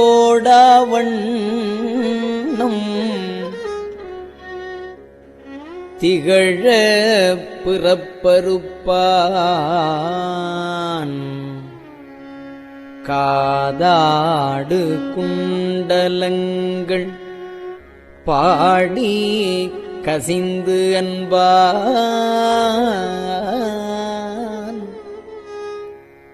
போதாடு பூன்முலையே போதாடு பூன்முலையே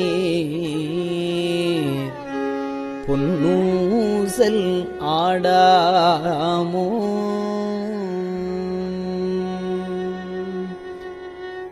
திருச்சிற்றம்பலம்.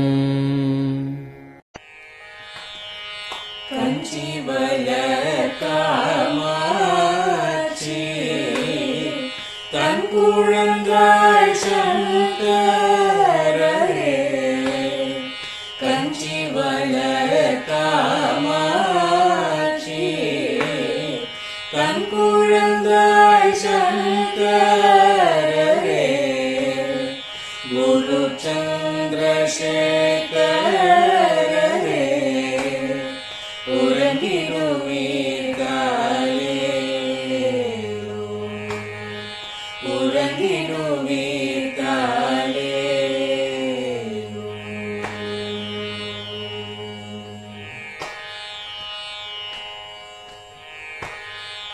ஆதிகுரு சங்கரராய் அன்றொரு நாள் வந்தவரே அறுபத்து எட்டாகும் ஏகபதி காலே ஏழுலகும் பூப்பவரே காப்பவரே கரப்பவரே எல்லோர்க்கும் அருள்பவரே உறங்கிடுவீர்காலே அயனுடனே மாலவனோ தேடிய பொற்பதத்தவரே அருமறைகள் சாற்றும் முயல் மலர்பதமே காலே முக்தி நிலை எய்திடவே சக்தி தரும் சத்குருவே முக்தி நிலை எய்திடவே சக்தி தரும் சத்குருவே நித்தமெங்கள் நாவீசையில் நித்திரை கொள்தாளே நித்தமெங்கள் நாவீசையில் நித்திரை கொள்தாளே நித்தமெங்கள் நாவீசையில் நித்திரை கொள்தாளே.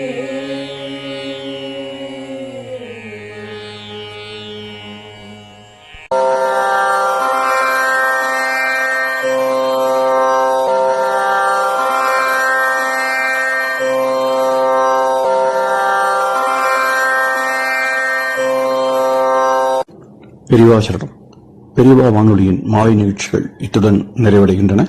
எமது அடுத்த ஒளிபரப்பு நாளை காலை இந்திய நேரப்படி 6 மணிக்கு துவங்கும். பெரியவாசரணம்.